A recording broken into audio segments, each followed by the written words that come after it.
The oxygen gauge didn't beep when it hit 0. It just stopped asking permission. The station had gone quiet 10 minutes ago, and in space, silence wasn't peace. It was a countdown. Ethan Cole stood in the dim corridor, one gloved hand pressed against the cracked visor of his helmet, watching the faint frost creep along the edges of his HUD. Oxygen, 2 minutes. The numbers didn't blink anymore. They just sat there, steady, like they had already accepted what he hadn't. He exhaled slowly, listening to the thin hiss inside his suit, the sound of borrowed time leaking away. The emergency lights overhead flickered in long, uneven intervals, casting the hallway in pulses of dull red that made everything feel distant, unreal, like he was already remembering it instead of living it. He took a step forward. The metal floor answered with a hollow echo that traveled too far, as if the station itself had emptied out its last breath hours ago. "Yeah, I hear you," he muttered, voice dry, more to the silence than to himself. He checked the tank clipped to his back, the last one. Standard issue. 12 minutes when full. It had saved him once already. It wouldn't save him twice. The wind outside dragged fine dust across the outer hull, a low, constant scrape that vibrated through the structure. This planet wasn't supposed to have storms like this. The scans had said stable, safe, predictable. He almost smiled at that. Almost. A faint flicker crossed his peripheral display. Movement, just beyond the collapsed bulkhead ahead. Ethan froze. Not fear. Not yet. Just instinct. His hand hovered near the utility cutter on his hip, though he already knew it wouldn't matter if whatever was out there wasn't human. He stepped closer anyway, because standing still didn't change the numbers ticking down inside his suit. The broken doorway groaned as he pushed through, metal bending just enough to let him pass. On the other side, the room opened into a shattered observation bay, its wide viewport spiderwebbed with cracks, but still holding against the vacuum beyond. And there, near the far wall, half hidden in drifting dust and flickering light, was her. She wasn't moving. Small frame. Too still. Skin pale blue, almost translucent under the emergency lights, like it reflected something deeper than just color. A thin breathing apparatus clung to her face, its indicator dark. Dead. Or close enough that the difference didn't matter. Ethan stopped. The numbers in his visor didn't change. 1 minute, 34 seconds. He looked at her, then at the tank on his back, then back at her again. No alarms. No orders. No one watching. Just the quiet. Just the choice. His jaw tightened as a memory tried to surface. Flashing lights, a different corridor, a different voice saying, "Leave him." But he shut it down before it could finish. "Not this time," he whispered, barely audible through the thinning air. He moved. Slow at first, like his body hadn't fully agreed with the decision yet, then faster, crossing the room in a handful of steps. Up close, she looked even more fragile. Not weak, just unguarded. Like whatever she was, she hadn't expected to end here. He hesitated for half a second, just enough to feel the weight of what came next. Then he reached for the latch on his oxygen tank. The metal clicked under his glove, loud in the silence. Final. He didn't look at the timer again. He didn't need to. He already knew how much time he had left, and exactly how he was about to spend it. The latch resisted for a fraction of a second, as if even the machine understood what he was about to do. Then it gave with a dull metallic snap that echoed far too loud in the hollow room, and Ethan felt the weight shift off his back as he pulled the oxygen tank free. The hose flexing stiffly in the cold as his fingers worked through the connectors with a precision that came from habit rather than calm, because calm had already left him the moment he made the decision, and now there was only movement, only sequence, only the quiet urgency of getting it done before his body realized what he had taken away from it. The alien girl's breathing unit was older than anything in his kit. Its interface unfamiliar, the ports shaped differently, grown or engineered in ways that did not follow human logic. And for a brief second he hesitated, not because he doubted the choice, but because he did not know if it would even work, and that almost made him laugh. A dry, soundless exhale that fogged the inside of his visor, because of course it might not work, of course this could all end. In silence anyway, but he pushed the thought aside and forced the connection, aligning the seal, twisting until resistance turned into acceptance. And then there was a soft click, almost delicate, like something waking up. The gauge on her device flickered once, dim, then again, brighter, and a faint pulse of light traveled along the thin lines embedded in her mask, as if something deep inside it had remembered its purpose and was trying again. Ethan did not check his own display, but he felt it.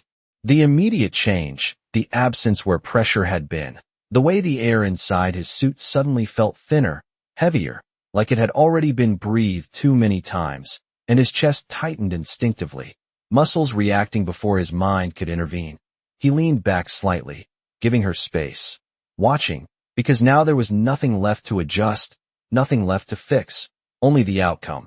For a long second nothing happened, and in that second the station seemed to hold its breath with him, the flickering lights pausing mid-pulse, the distant scrape of dust against the hull fading into something softer, something almost expectant. Then her chest moved, barely at first, a shallow intake that might have been nothing more than a reflex, and then again, deeper this time, steadier, and the faint color in her skin shifted, not dramatically, not suddenly, but enough that it no longer looked like something fading away. Ethan let out a breath he had not realized he was holding, and immediately regretted it as the air inside his helmet thinned further, his vision tightening at the edges in a slow, creeping vignette. He swallowed, throat dry, and forced himself to stay upright even as his knees felt less certain beneath him, because he needed to see this, needed to know that it had mattered. Her eyes opened. They were not human eyes, not even close, larger, more reflective, catching the dim red light and turning it into something softer, something almost luminous, and for a moment they did not focus on him at all, as if she was still somewhere else, somewhere deeper, but then they shifted, locking onto him with a clarity that cut through the haze in his own mind. There was no fear in them, no confusion, only a quiet awareness that settled between them like a shared understanding neither of them had time to explain. Ethan tried to say something, anything, but the words did not come out right, the air not enough to carry them, and what little sound escaped was swallowed by the helmet before it could become meaning. He shook his head slightly, a small, almost apologetic motion, as if that could somehow communicate what mattered, and maybe it did because her gaze did not leave him, not even as his posture began to falter. The world tilted, slowly at first, then more insistently, the edges of the room blurring, as his body started to shut down the systems it could no longer support, and he felt it with a strange clarity, the way strength left his fingers, the way the suit suddenly felt heavier than it had any right to be. He took a step back, then another, each one less certain than the last, until the back of his leg hit a piece of fallen debris, and he lowered himself down without meaning to. The motion controlled but not entirely voluntary. The numbers on his display were gone now, or maybe he just could not see them anymore, and it did not matter because time had already made its decision. He leaned his head back against the cold metal behind him and looked at her one last time, making sure she was still breathing, still there, and when he saw the steady rise and fall of her chest, something inside him eased in a way that had nothing to do with oxygen. He did not smile, not exactly, but there was a release in his expression, a quiet acceptance that settled over him as the silence returned, deeper than before, heavier, but no longer empty, and somewhere beyond the cracked viewport, far above the dust-choked sky of a world that had never been meant for him, something shifted, subtle at first, like a ripple across still water, unseen and unheard, but already on its way. The silence did not stay silent for long. It changed, almost imperceptibly at first, like the station itself had begun to listen to something beyond its own failing systems, and the girl felt it before she understood it, a shift in pressure that had nothing to do with atmosphere and everything to do with presence. Her breathing steadied as the device fed her a rhythm that was not native to her body but close enough to sustain it, and with each inhale her awareness sharpened, pulling her fully back into the fractured room where the human now sat slumped against cold metal, his movements slowing, his form growing still in a way that signaled something final approaching. She studied him, not with panic, not with urgency, but with a kind of focused stillness, as if she were recalibrating her understanding of what she was seeing. Her gaze traced the line of the disconnected tank, the empty coupling at his suit, the absence that explained everything without a single word. And for a moment she did not move, because movement would mean acknowledging the implication, and the implication did not fit within the parameters she had been taught. Outside, the sky shifted again, the dust clouds parting not from wind, but from something far larger displacing them, though no sound reached the station yet. Only a faint tremor that traveled through the structure like a distant heartbeat. Inside, her hand lifted slowly, fingers hovering just above the surface of his visor, not touching, just close enough to feel the residual warmth fading through layers of composite material. "You were not required to do this," she said softly, the translation forming in the air between them as her device adapted to his language, her voice steady but carrying something new, something that had not been there before. Ethan's eyes flickered, not fully focusing, but aware enough to register that he was no longer alone, and for a brief second clarity returned, fragile and fleeting, and he looked at her not as a mystery, not as a question, but simply as someone who was still breathing, and that seemed to be enough. He tried to lift his hand, the motion incomplete, fingers barely responding, and though no sound came out this time, the intention was there, simple and unadorned, as if he were dismissing the need for explanation altogether. Her head tilted slightly, processing, comparing, measuring against every model she had been given about human behavior, about self-preservation, about calculated exchange, and finding none of them sufficient.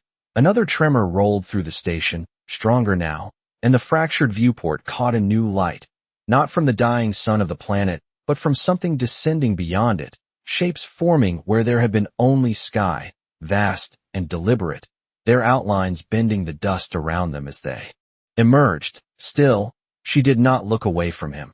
"This was not part of the test," she continued, quieter now, as if the words were meant more for herself than for him.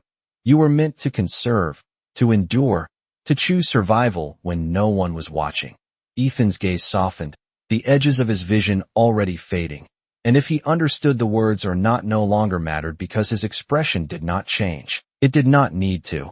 It carried the same quiet certainty as before, the same refusal to measure worth and outcomes. The light outside intensified, filling the room with a pale glow that cut through the red emergency pulses, and shadows shifted across the walls as massive forms took position above the station, their presence undeniable now even without sound.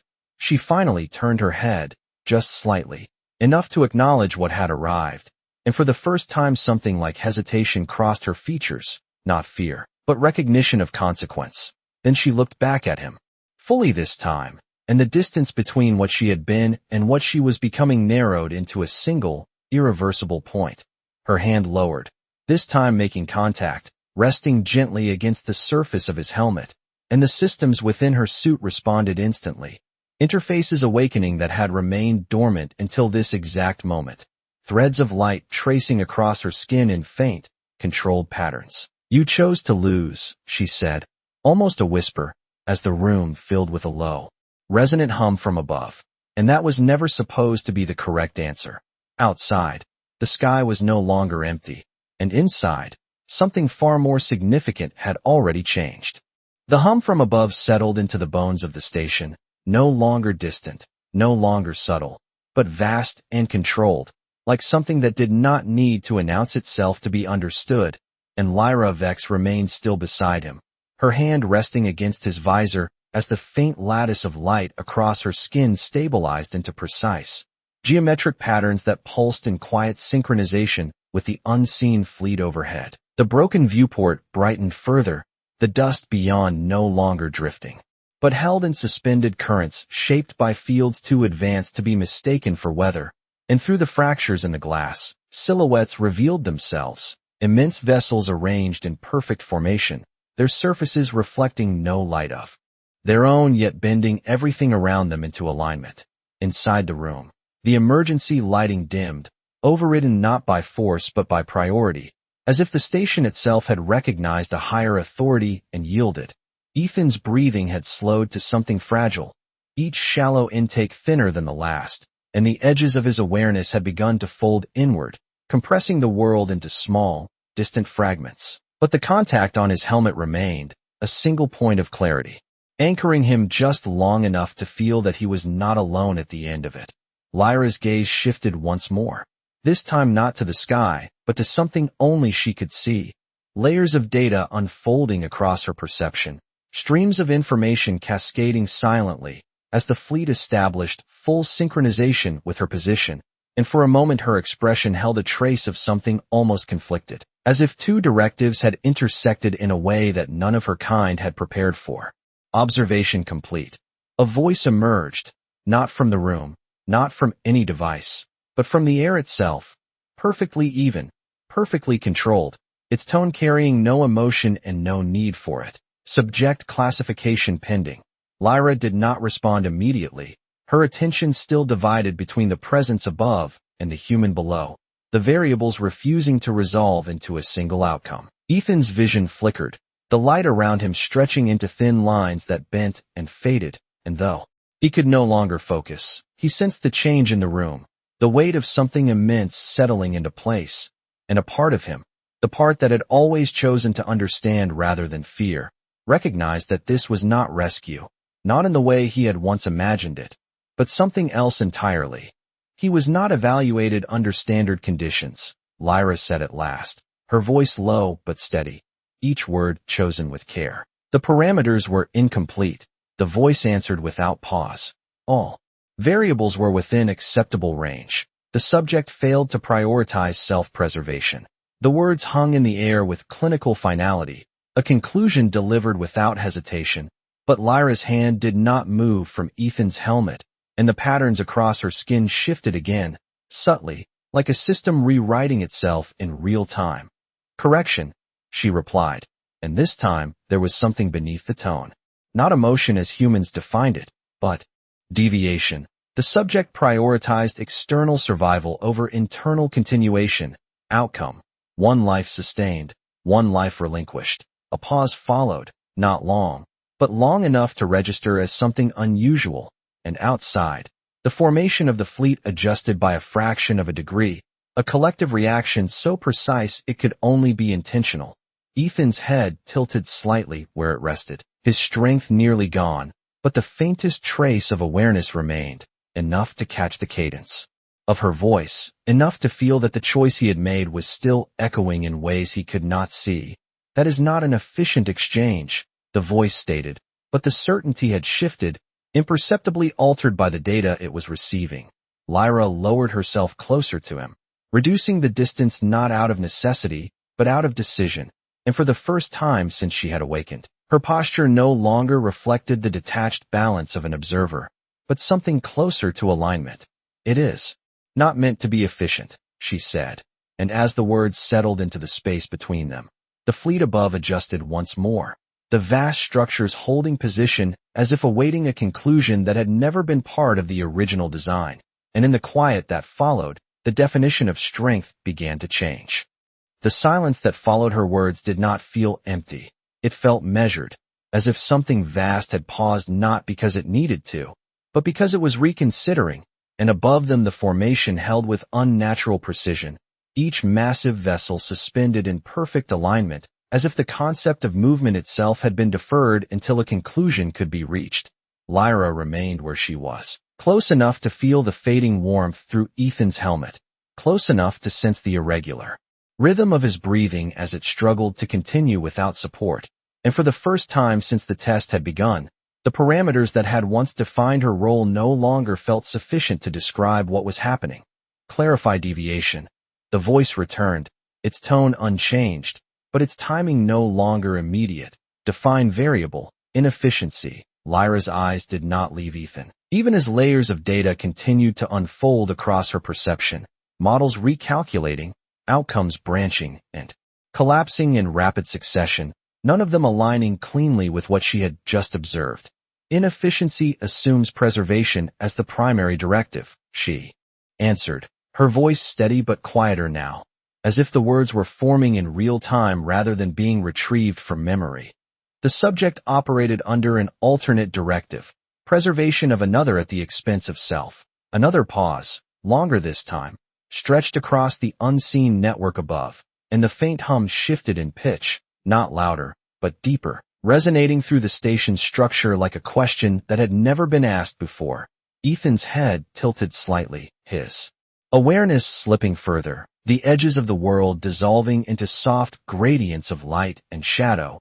But somewhere within that fading perception, the cadence of her voice remained, a constant thread he could still follow even as everything else began to fall away. Alternate directive not recognized within standard hierarchy, the voice replied, but there was a subtle delay now, a fraction of a second that suggested processing rather than certainty. Outcome remains suboptimal, Lyra's hand pressed more firmly against the surface of his helmet, not enough to disrupt, not enough to alter, but enough to establish presence, and the patterns across her skin shifted again, no longer purely geometric, no longer purely static, but adapting, responding to something beyond predefined structure. Suboptimal for survival, she said, and now the distinction carried weight, but not for evaluation. Outside, one of the distant vessels adjusted its position by a margin so small it would have been invisible to human sight, yet the effect rippled across the entire formation, a cascading recalibration that aligned every ship to a new reference point, one that centered not on the station, not on the planet, but on the single room where one human had made a decision that did not fit. Ethan's breathing faltered again, a longer gap between each intake, his body beginning to conserve what little remained, and the stillness in his limbs deepened, no longer resistance, no longer effort, but acceptance. Lyra lowered her head slightly, bringing her gaze closer to his, as if reducing the distance might preserve something that was already slipping beyond reach, and for a brief moment, the vast presence above seemed to recede into the background, not gone, but secondary to what was happening here. If preservation is not the highest measure, the voice continued, slower now, each word carrying the weight of recalculation, then define the metric that supersedes it. Lyra did not answer immediately, because the answer was not stored, it was not taught, it was not part of any system she had been designed to execute, and yet it was there, forming in the space between observation and understanding, shaped by the simple, irreversible act she had witnessed. She looked at Ethan, at the stillness that had chosen itself for something else, and the word came without translation, without adjustment, as if it had always existed and simply had not been needed until now. Choice, she said, and as the word settled into the network above, the formation shifted again, not in position, but in purpose, the vast fleet no longer observing from a distance, but acknowledging, and in that quiet, measured recognition, the definition of strength moved one step further away from survival and closer to something far more difficult to quantify. The word did not echo, it settled, moving through the unseen channels above like a signal that did not belong to any known category, and for the first time since the fleet had arrived, the hum shifted into something almost harmonic, a resonance that suggested alignment rather than observation. Lyra remained close to Ethan, her hand still against his helmet, but now her focus extended beyond the room in a way that was no longer passive, no longer bound to the original framework of the test, as if the single variable she had identified had begun to rewrite the entire equation, define operational implications. The voice returned, slower now, each syllable carrying the weight of recalibration. If choice supersedes survival, then predict outcome across species classification.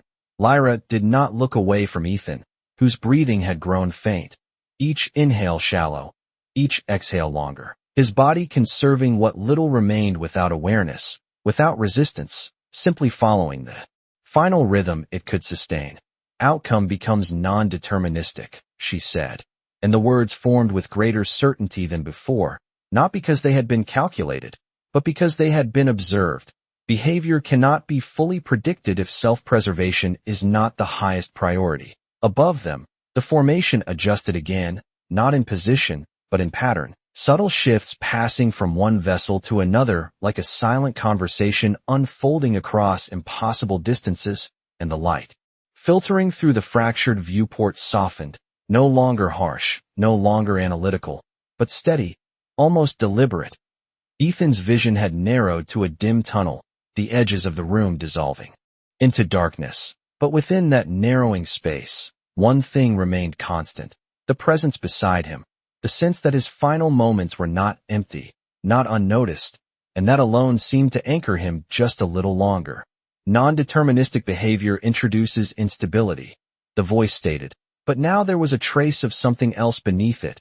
Not doubt, not emotion, but consideration. Instability reduces control. Lyra's fingers curled slightly against the surface of his helmet, the contact grounding her in a way that the vast systems above could not replicate, and the patterns across her skin shifted once more, no longer purely responsive, but initiating, sending data upward that did not conform to the original test parameters.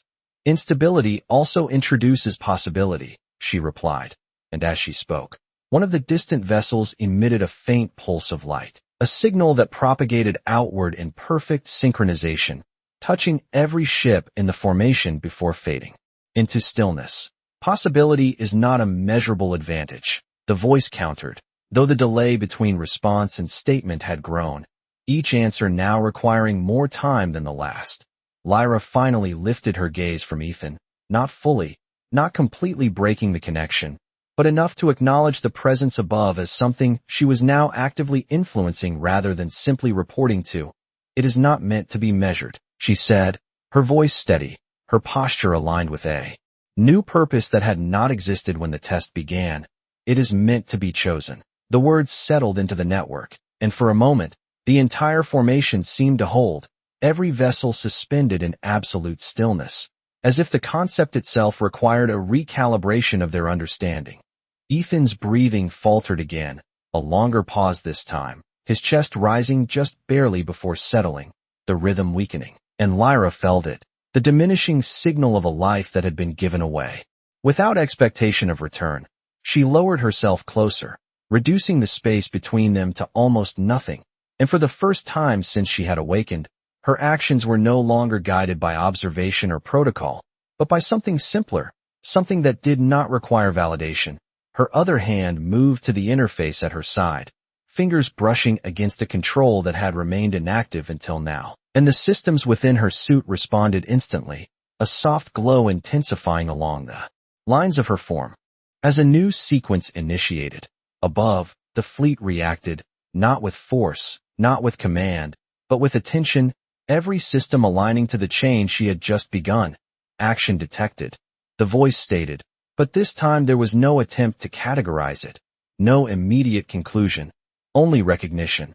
Lyra's gaze returned fully to Ethan, and in that moment, the vast presence above them, the endless calculations, the definitions of strength and survival, all narrowed down to a single, irreversible decision that no longer belonged to the test. And as her fingers completed the sequence, the balance between observer and participant disappeared entirely. The moment her fingers completed the sequence, the change was immediate, not loud, not violent, but absolute, as if an invisible boundary had been crossed that could not be undone, and the faint glow along her suit intensified into a steady, controlled radiance that no longer pulsed in response but sustained itself by design. The air around them shifted, subtle at first, then unmistakable, a pressure forming where there had been none, a thin layer of atmosphere stabilizing within the fractured room as systems far beyond the station's capabilities asserted themselves without resistance, without conflict, simply because they could. Ethan's chest rose again, shallow but present, the smallest return of motion breaking the long pause that had nearly become permanent. And though his awareness did not fully return, the body recognized what it had been given, clinging to it instinctively, quietly, above. The fleet responded in perfect synchronization, every vessel adjusting not in position, but in function, redirecting power, recalibrating fields, their collective presence no longer observational but engaged, each system aligning to support the single point where Lyra now knelt. Directive breach confirmed, the voice stated, but the words no longer carried authority, only acknowledgement, as if the concept of command had been displaced by something less rigid and more uncertain. Lyra did not look up, her focus entirely on the human before her, her hand still resting against his helmet as the interface within her suit extended beyond its original parameters, threads of light forming along the connection point, linking her system to his in a way that had not been intended when the test was designed. Correction, she said softly, her voice steady. Directive expanded, The faint atmosphere in the room thickened by degrees, still far from Earth normal, still thin and fragile, but enough to carry a breath without immediate failure, enough to sustain rather than merely delay. Ethan's fingers twitched, a small, almost imperceptible movement, but it was there, and Lyra saw it, registered it, and for the first time, the outcome of her action was no longer theoretical. Energy allocation exceeds protocol limits. The voice continued, slower now, each statement forming as if it required validation before being allowed to exist. Redistribution across fleet is non-optimal. Outside, one of the massive vessels dimmed slightly, its surface losing a fraction of its luminance as power was diverted, and the effect propagated outward, a chain of subtle reductions that balanced the system without collapsing it, each ship giving just enough to sustain the anomaly without destabilizing the whole. Lyra's posture lowered further, bringing her closer to Ethan, reducing the distance until it no longer existed as a barrier, and the patterns across her skin shifted once more, no longer geometric, no longer structured, but fluid, adaptive, reflecting a system that was no longer bound to a single function. Non-optimal for the fleet, she replied, her tone calm, but sufficient for one life. The words carried upward, and this time the silence that followed was not hesitation, not recalculation, but acceptance of a condition that could not be reversed without contradicting the data already received. Ethan's breathing deepened slightly, still weak, still unstable, but no longer fading. Each inhale drawing from the thin atmosphere now held in place by forces he could not perceive, and though his eyes remained unfocused, there was a shift in his expression, a subtle easing that suggested the body no longer believed it was at the end. Lyra watched him, not as a subject, not as a variable, but as the center of a decision that had redefined everything around it. And for a brief moment, the vast fleet above, the endless calculations, the classifications and hierarchies, all became secondary to the simple, undeniable fact that he was still breathing. State change acknowledged. The voice said at last, and though the tone remained even, there was something within it that had not been there before, not emotion, not quite, but recognition. Evaluation parameters updated. Lyra did not respond, because the outcome was already in motion, already irreversible, and as she remained beside him, maintaining the connection, the balance between logic and choice shifted. Permanently, not through force, not through command, but through a single act that had never been meant to succeed, and yet had changed everything. The change had settled, not in the way a storm clears, but in the way stillness follows after the last breath is drawn, the silence after a thought has passed its conclusion, and Lyra remained close to Ethan, her hand still against his helmet, though now it was no longer the sole connection between them. The room around them seemed to pause, as if the walls themselves had ceased to function, not out of failure, but out of understanding. The vast hum of the fleet above no longer carried an edge of calculation, but the pulse of something new, something not dictated by the cold logic of systems, but by the quiet decision to persist. Ethan's breath, still shallow but steady, had become a rhythm she did not need to calculate, did not need to adjust. His chest rose and fell, fragile but constant, and Lyra felt the hum of her own systems shifting, recalibrating in response to this new presence, this new data point. The systems within her suit, the ones that had guided every action since the moment she had awoken, were no longer reactive but adaptive, attuned to the stillness beside her. Above, the fleet seemed to hold its breath, every vessel locked in its position, not observing but anticipating, as if the vast presence that surrounded them had now become part of this single moment. Life sustained. The voice finally broke through the silence, but the tone was different now, the words no longer mechanical, no longer detached. There was weight in them, an unspoken recognition of something that had shifted in the data, something that could not be measured but could only be understood by those who were willing to look beyond the obvious. Lyra did not respond immediately. She didn't need to. The conclusion had already been made. The outcome had already been decided, not by the fleet, not by the voice, but by the quiet choice that had come before. Ethan's eyes fluttered, his gaze still clouded, but the faintest hint of awareness was there. It was enough. She felt it. It was enough to remind her of something that had never been included in the calculations, something that had not been factored into the tests, but something that could no longer be ignored. Evaluation complete.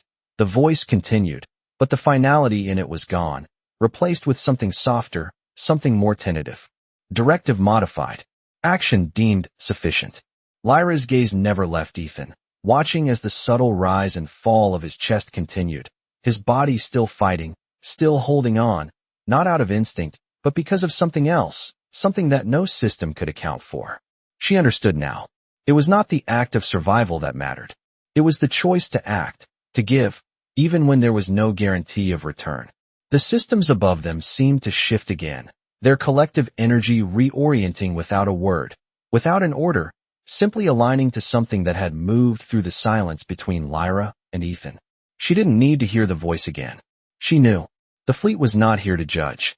It was here to witness. And as the light outside intensified, the patterns across her suit shifted one final time, the lines of light stabilizing into a steady, soft glow that did not pulse, did not flicker, but simply existed, a presence rather than a reaction. The ships above them held position, not in anticipation, not in command, but in understanding. And in that understanding, something larger than the test, larger than the mission, larger than the fleet itself had found its place. Ethan breathed again, deeper this time, and Lyra felt it. A small, barely perceptible shift, but enough. The weight of the universe had not changed, but the way it looked had, and for the first time, Lyra allowed herself to relax, just slightly, as if the quiet around them had become something they had both chosen, something that no longer needed to be defined. The light outside brightened further, stretching across the fractured viewport in waves of pale illumination, and Lyra's suit hummed softly, its systems now in harmony with the quiet pulse of the fleet above. The vessels, immense and ever-present, had adjusted their positions once again, but this time, the shifts were not dictated by command or protocol. There was no hurry, no sense of urgency. The vast machines in the sky, once rigid and controlled, now seemed to exist in a state of perpetual equilibrium, as if they had no intention of leaving but no longer required anything in return. Ethan's breathing, still shallow, still unsteady, carried with it an underlying rhythm, a slow but deliberate movement that suggested life had not yet completely abandoned him. It was the smallest sign, so subtle that it could have been mistaken for an involuntary reflex, but it was there, and it was enough. Lyra remained close, her hand still gently resting on the surface of his helmet, though now she no longer felt the need to adjust or stabilize him. He was not fine, not healed, not restored, but he was still here, still fighting against the pull of gravity, against the pull of the void. That, in itself, was an outcome. The silence, the vast quiet that had enveloped them, no longer felt like a void. It felt like space, like room to exist without expectation, without the weight of the universe pressing down. The fleet above them, once an imposing presence, now felt like a distant reminder of something that had once been important, but had now faded into something more intangible, more abstract. Subject stability improving. The voice spoke again, but this time the tone was less mechanical, less detached. It was neutral, but there was an edge of something softer in it, as if it had learned to adapt to something beyond its own understanding. Lyra glanced upward, her gaze drifting across the patterns of light that rippled along the fleet's surface. She did not respond immediately. She did not need to. She had made her choice, and it had been made long before this moment. The systems around them, above them, below them, no longer mattered in the way they once had. She had observed, she had calculated, and she had decided. And now, all that was left was the space between them, the quiet acknowledgement of what had been and what had not yet come. Ethan's eyes fluttered again, just slightly, and his fingers twitched, the smallest movement, the faintest sign of life. Lyra watched, her gaze focused entirely on him, on the fragile presence before her, and for the first time, something akin to understanding passed through her. It was not the result of a test, not the conclusion of an evaluation. It was simply a moment, one that was neither defined by survival nor by choice, but by something in between, something that could not be measured but could only be felt. "I have made the necessary adjustments," Lyra said, her voice steady but no longer clinical. "Your life is no longer in immediate jeopardy." The words were factual, but the weight behind them carried a shift, something that suggested a new kind of conclusion had been reached, not through logic, but through observation, through empathy. Ethan's breathing had steadied, just enough to break the steady rhythm of shallow inhales and long pauses. He was still weak, still fragile, but the quiet space between them had allowed him to find something he had almost lost. For a moment, the vast presence of the fleet above seemed to recede, as if it had become secondary to what was happening in this one moment, in this one room. And in that moment, Lyra allowed herself to relax, just slightly, as if the weight of everything had lightened just enough to let her breathe. There were no more calculations, no more data points to analyze, no more outcomes to predict. There was only the quiet understanding between them, the realization that survival, in all its complexity, had never been the end of the story. It was the beginning of something new.